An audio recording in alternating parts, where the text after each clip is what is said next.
नमस्कार, स्वागत है आप सभी का न्यूज 18 राजस्थान पर। वक्त हो चला है न्यूज 18 प्राइम का। मैं हूं आपके साथ हेमंत कुमार। नमस्कार, आपके साथ मैं Pallavi Ravindra Singh. Hezbollah chief Nasrallah की डेड बॉडी हमले वाली जगह से बरामद की गई। शरीर पर चोट के बताया जा रहा कई निशान हैं और ये कहा जा रहा है कि हिजबुल्लाह का जो हेड है वो बम धमाके से पैदा हुई दहशत में दम तोड़ गया। चोट का निशान नहीं है। नसरुल्लाह की मौत के बाद मची खलबली के बीच हिजबुल्लाह ने अब तक ये ऐलान नहीं किया कि उसका अगला चीफ नसरुल्लाह का चचेरा भाई होगा, ममेरा भाई होगा या फिर फुफेरा भाई होगा। जान जाने के खौफ का असर जैसा बेरूत में है, ठीक वैसा ही तेहरान में भी है। और खामनेई बदला लेने की कसम खाकर के बंकर में बैठ गया है। और इधर दूसरी तरफ इजराइल हिजबुल्लाह के चीथड़े पर चीथड़े उड़ा रहा है। रिपोर्ट देख लीजिए।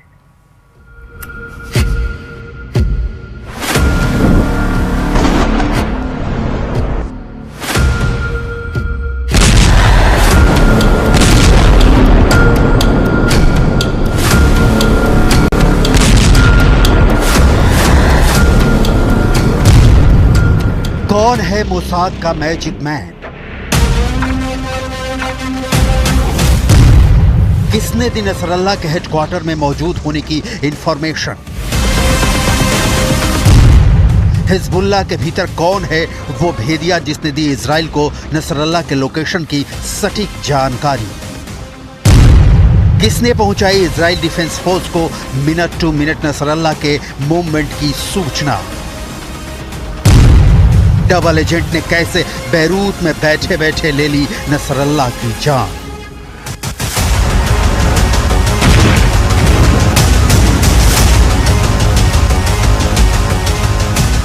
पूरी दुनिया हतप्रभ है, कैसे मारा गया हिजबुल्लाह चीफ नसरल्लाह?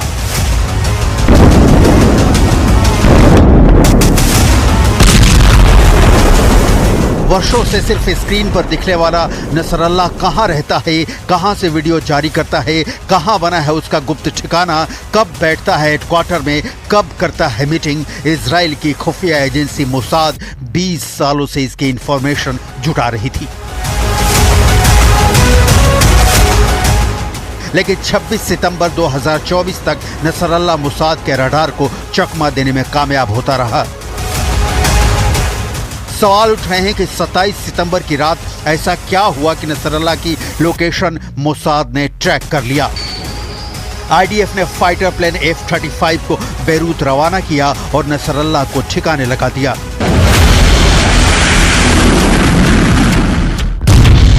कौन है वो भेदिया? क्या है उसका नाम जिसने इजराइल को बताया नसरल्लाह का लाइव लोकेशन?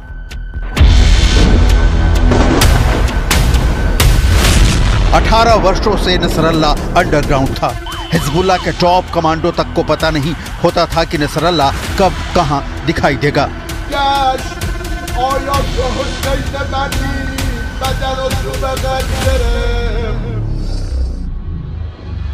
लेकिन मोसाद ने फिर भी उसका काम तमाम कर दिया।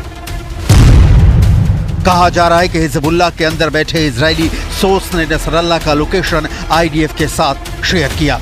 आईडीएफ ने इसकी तत्काल सूचना बेन्यामिन नेतन्याहू को दी, लेकिन उस वक्त नेतन्याहू संयुक्त राष्ट्र में भाषण दे रहे थे। इस बीच इजरायली एयरफोर्स ने तैयारी शुरू कर दी। F-35 फाइटर प्लेन में बंकर बस्टर बम फिट कर दिया गया। उधर भाषण खत्म होते ही नेतन्याहू ने फोन उठाया और इजरायली एयरफोर्स चीफ को बैरूत के हिजबुल्लाह हेडक्वार्टर में बैठे नसरल्लाह के खात्मे का ऑर्डर दे दिया। נסראללה לא היה עוד מחבל, הוא היה המחבל, הוא היה הציר של הציר, המנוע המרכזי של ציר הרשע של איראן. הוא ואנשיו היו אדריכלי התוכנית להשמדת ישראל. הוא לא רק הופעל על ידי איראן, הרבה פעמים הוא גם הפעיל את איראן.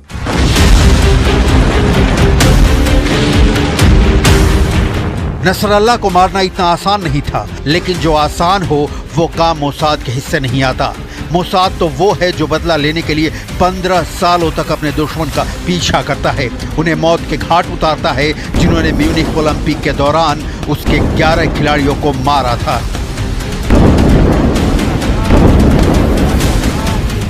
1972 की वो घटना पूरी दुनिया के सामने नजीर है कि मोसाद काम कैसे करता है। फिलिस्तीन लिबरेशन ऑर्गेनाइजेशन यानी पीएलओ से जुड़े लोगों ने ऑपरेशन ब्लैक सितंबर के तहत इजरायली खिलाड़ियों की हत्या कर दी। मोसाद ने उन सभी लोगों की हत्या की योजना बनाई जो किसी तरह से ऑपरेशन ब्लैक सितंबर से जुड़े थे। इस मिशन को नाम दिया गया रैथ ऑफ गॉड यानी ईश्वर का कहर। मोसाद के एजेंटों ने ऑपरेशन ब्लैक सितंबर से जुड़े लोगों को दुनिया के कई देशों में घूम घूम कर मारा।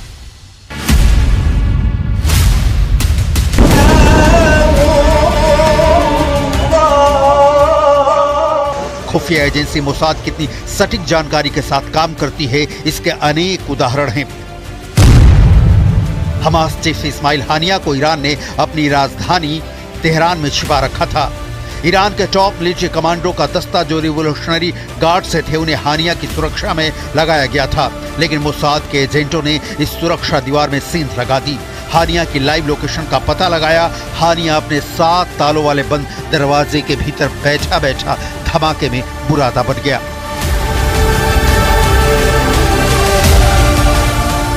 इजराइल अपने अस्तित्व के लिए चुनौती बने दुश्मनों का काम तमाम करने में धरती पर सबसे तेज काम करने वाला देश है।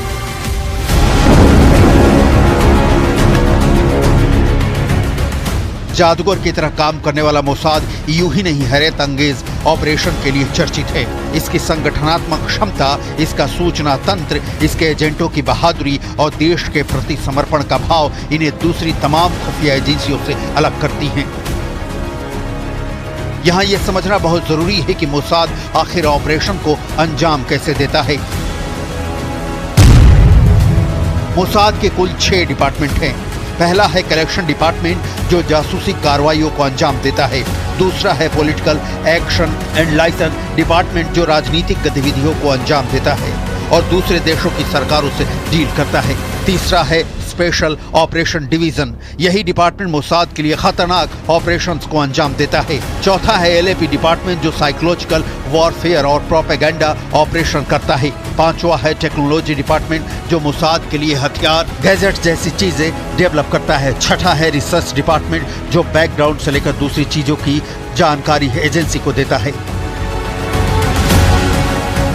कोऑर्डिनेशन का अद्भुत नमूना है खुफिया एजेंसी मोसाद और इजरायली सरकार इस संगठन पर जान छिड़कती है।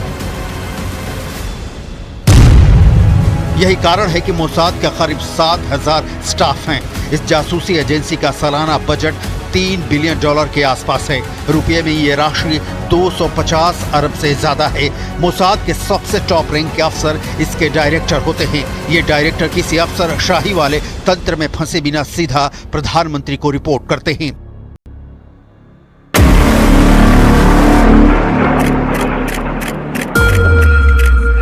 जब नसरल्लाह के हेडक्वार्टर में मौजूद होने की सूचना मिली तो न्यू ऑर्डर ऑपरेशन को अंजाम देने में इसीलिए सिर्फ 45 मिनट का वक्त लगा।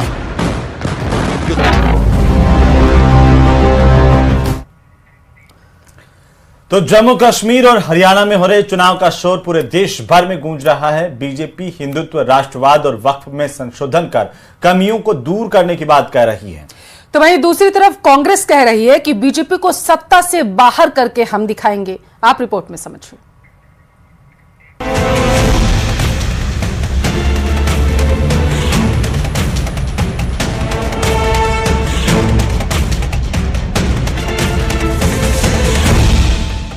कश्मीर से हरियाणा तक इस वक्त चुनावी शोर में हर नेता जोर आजमाइश कर रहे हैं। बीजेपी पीओके से लेकर आतंकवाद पर प्रहार कर रही है, कांग्रेस के कारनामों को गिना रही है और हिंदुत्व के मुद्दे पर लोगों को एकजुट करने की कोशिश कर रही है। और इसी बीच गृह मंत्री अमित शाह का एक बयान सियासत का केंद्र बिंदु बन चुका है, जिसमें उन्होंने शीत सत्र में वक्फ बोर्ड कानून को सुधार कर सीधा करने की बात कही है। वक्फ बोर्ड का जो कानून है, ये वक्फ बोर्ड के कानून से बहुत परेशानी है ना। एक कानून को एक शीत सत्र में हम सुधार कर सीधा करने का काम कर देंगे। अमित शाह ने हरियाणा के गुरुग्राम में वक्फ बिल में संशोधन संसद के इसी सत्र में करने की बात कही है, जिसके बाद मामले पर राजनीति तेज हो गई है। अगर भारत सरकार नया वक्फ संशोधन बिल लाती है तो मुसलमान इसका स्वागत करेंगे, क्योंकि इससे भू माफियाओं का जो एक मायाजाल है वो खत्म हो जाएगा। गृह मंत्री अमित शाह के आज के बयान से, चुनावी रैली में जो उन्होंने बयान दिया, इससे साबित हो गया कि वक्फ अमेंडमेंट बिल जो है वो चुनाव की राजनीति को देखते हुए लाए। उनको ये नहीं मालूम कि जब कोई मामला जॉइंट पार्लियामेंट्री कमेटी को रेफर हो जाता है तो वो एग्जीक्यूटिव के डोमेन से बाहर हो जाता है। अगर मैं लोकसभा में होता तो मैं प्रिविलेज मोशन मूव करता गृह मंत्री के खिलाफ। दरअसल वक्फ बोर्ड कानून में संशोधन की जब से चर्चा हुई तभी से कांग्रेस और विपक्ष के नेता इसका विरोध कर रहे हैं। खासकर ओवैसी जैसे मुस्लिम नेता इसके विरोध में खुलकर सामने आए, जिसके बाद जेपीसी का गठन हुआ, लोगों के सुझाव मांगे गए और अब अमित शाह ने साफ कर दिया है कि शीत सत्र में बिल बदल जाएगा। तो निश्चित तौर पर भारतीय जनता पार्टी की सरकार ने पहले भी ऐसे कानूनों को समाप्त करने का कार्य किया, ऐसे नियमों को बदलने का कार्य किया है जो सिर्फ तुष्टीकरण के लिए होते थे, जिसकी उपयोगिता नहीं होती थी, और आगे भी इस तरह के कानूनों को बदलने का कार्य किया जाए। 80% से ज्यादा प्रॉपर्टीज ऐसी हैं जो कि गलत तरीके से बनाई गई हैं और बाद में उनको डिक्लेयर कर दिया गया। तो ये सुनवाई हो रही है और अगर ये एक्ट पास हो गया, हो ही जाएगा, तो बहुत लंबे स्तर पर सुनवाई होगी और सब चीजें अलग अलग। एक और बीजेपी अपने मुद्दे के साथ चुनावी मैदान में है तो दूसरी ओर कांग्रेस बीजेपी को सत्ता से हटाने की बात कर रही है। 82 साल के कांग्रेस अध्यक्ष मल्लिकार्जुन खड़गे का कहना है कि जब तक मोदी को सत्ता से नहीं हटा देते वो मरने वाले नहीं हैं। चाहे कुछ भी हो, मैं ऐसा ही छोड़ने वाला नहीं। अब मेरे को तो 83 इयर्स चल रहे, इतना जल्दी मरने वाला नहीं हूँ। जब तक मोदी को नहीं हटाएंगे तब तक मैं जिंदा ही रहूंगा, आपकी बात सुनूंगा, आपके लिए लड़ूंगा। चुनावी शोर के बीच बयानों के तीखे तीर चल रहे हैं। हरियाणा हो या कश्मीर, वार पलटवार जारी है। नेताओं के आरोप प्रत्यारोप, दावे और वादे, और इसी बीच वक्फ पर अमित शाह का बयान इस सियासी पारा को और हाई कर चुका है। जाहिर है आगे हरियाणा में चुनाव है और बीजेपी सत्ता वापसी के लिए हर तीर अपने तरकश से निकाल रही है, जिसमें एक वक्फ बिल में संशोधन भी है। Bureau report, news 18।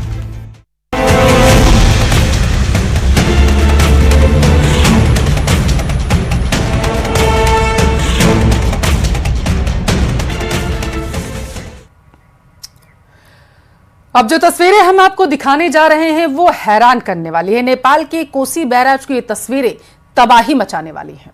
और बैराज से पानी की स्पीड देखकर के और पुल पर चीख पुकार मच गई। किस तरीके से लोग परेशान हुए इस रिपोर्ट में देखिए।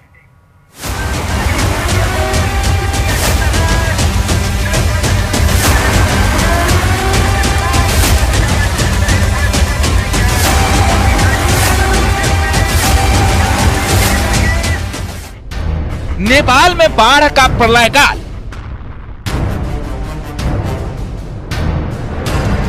जल तांडव से नेपाल में हाहाकार। नेपाल में बाढ़ से 200 से ज्यादा मौत।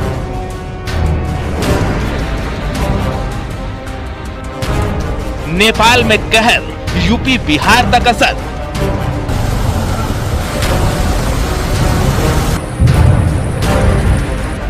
यह है नेपाल का कोसी बैराज। इस भयानक तस्वीर और लहरों की गर्जना से अंदाजा लगा सकते हैं कि नेपाल में मंजर कैसा होगा, कैसी तबाही मची होगी।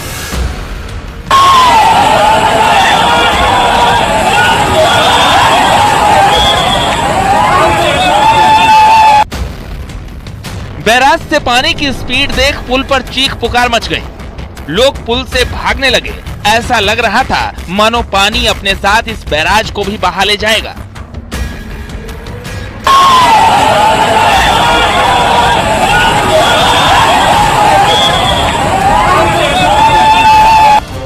कोसी के इसी पानी की वजह से नेपाल में प्रलय जैसी स्थिति है। नदियां उफान पर हैं और गांव के गांव बाढ़ के पानी में समा चुके हैं। 200 से ज्यादा लोगों की मौत होने की खबर है। कई लोग लापता हैं।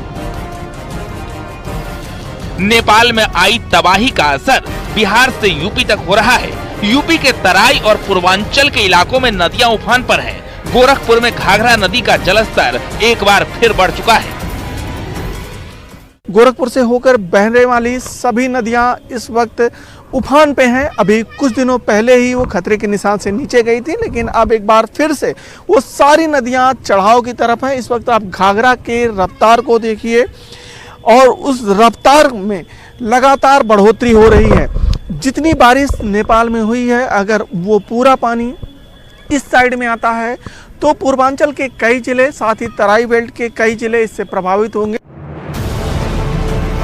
नेपाल से छोड़े गए पानी से लखीमपुर खीरी से होकर गुजरने वाली शारदा, घाघरा और सुहेली नदी ने रौद्र रूप धारण कर लिया है। शारदा नदी खतरे के निशान के ऊपर बह रही है और उसके पानी से निघासन पलिया के 20 गांवों का संपर्क टूट चुका है। लखीमपुर खीरी के पलिया तहसील के शारदा पुल के पास खड़े, आप मेरे पीछे वीडियो लोग देख सकते हैं।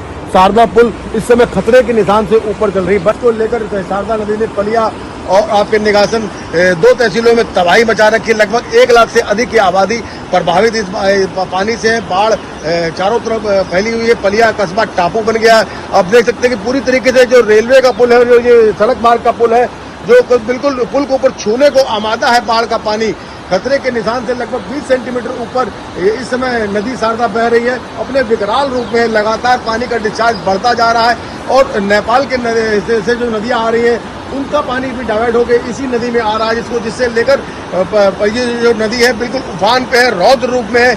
लगातार नदी का उफान बढ़ता जा रहा है। नेपाल से गंडक नदी में छोड़े गए पानी से कुशीनगर में भी बाढ़ की बड़ी समस्या है। रास्ते टूट गए हैं और इलाके में नाव चल रही है। कुशीनगर जिले के खड्डा तहसील के लगभग आधा दर्जन गांव ऐसे हैं जिनका संपर्क जिले के अन्य हिस्सों से कट गया है। आप देख सकते हैं कि इन गांव में जाने वाले रास्ते हैं, जो रास्तों में पानी भर गया है। यहाँ के लोग किस तरह से जीवन यापन कर रहे हैं, आप इसका सहज अंदाजा लगा सकते हैं। कितनी दुश्वारियां उठानी पड़ रही है, इनका जीवन कितना बुरा हो गया है, ये खुद आप समझ सकते हैं। क्योंकि यहाँ ना आने का रास्ता है और ना ही जाने का रास्ता है। सबसे बड़ी बात यह है कि इस बार जो नेपाल से निकलने वाली नदी नारायणी गंडक नदी है, इसमें लगभग 5.5 लाख क्यूसेक पानी छोड़ा गया है, जिसके बाद इन गांव में बड़ी संख्या में बाढ़ का पानी घुसा हुआ है। एक ओर नेपाल से छोड़े गए पानी से आई बाढ़ और दूसरी ओर लगातार हो रही बारिश से यूपी के कई इलाके पानी है। मामले को लेकर सीएम योगी ने अधिकारियों के साथ समीक्षा बैठक कर पूरी तत्परता से काम करने के आदेश दिए हैं। बाढ़ और बारिश प्रभावित जिलों में अधिकारियों को लगाए गए हैं। लोगों को राहत पहुंचाने और फसलों के नुकसान का आकलन करने के लिए जिला अधिकारियों को कहा गया है। महाराजगंज, बलिया, फर्रुखाबाद, गोंडा, कानपुर, कुशीनगर, लखीमपुर खीरी, गौतम बुद्ध नगर, हरदोई, शाहजहांपुर, सीतापुर में बाढ़ और बारिश से पैदा हुए हालात पर सीएम योगी की नजर है। Bureau report, news 18। तो वहीं भारत ने आतंक के मुद्दे पर संयुक्त राष्ट्र में पाकिस्तान को कड़ा संदेश दिया। विदेश मंत्री एस जयशंकर ने पाकिस्तान को साफ शब्दों में कहा कि पाकिस्तान पीओके को छोड़ देगा। तभी भारत और पाकिस्तान के बीच समस्याओं के समाधान के लिए बातचीत संभव है। विदेश मंत्री एस जयशंकर ने सीमा पर आतंकवाद पर पाकिस्तान को कड़ी चेतावनी दी। रिपोर्ट देखिए।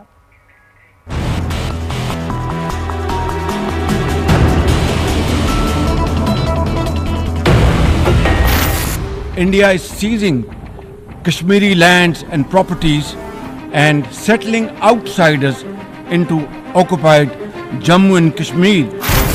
Pakistan has long employed cross-border terrorism as a weapon against its neighbors. आतंक के मुद्दे पर संयुक्त राष्ट्र में पाकिस्तान को दुनिया के सामने भारत ने साफ संदेश दिया है। विदेश मंत्री एस जयशंकर ने कहा कि भारत और पाकिस्तान के बीच समाधान तभी होगा जब पाकिस्तान पीओके को छोड़ देगा। जयशंकर ने पाकिस्तान को आतंक के मुद्दे पर भी जमकर घेरा। विदेश मंत्री एस जयशंकर ने पाकिस्तान को सीमा पार आतंकवाद के लिए कड़ी चेतावनी दी और कहा कि पाकिस्तान को इसका परिणाम भुगतना होगा। Pakistan's cross-border terrorism policy will never succeed and it can have no expectation of impunity. On the contrary, actions will certainly have consequences.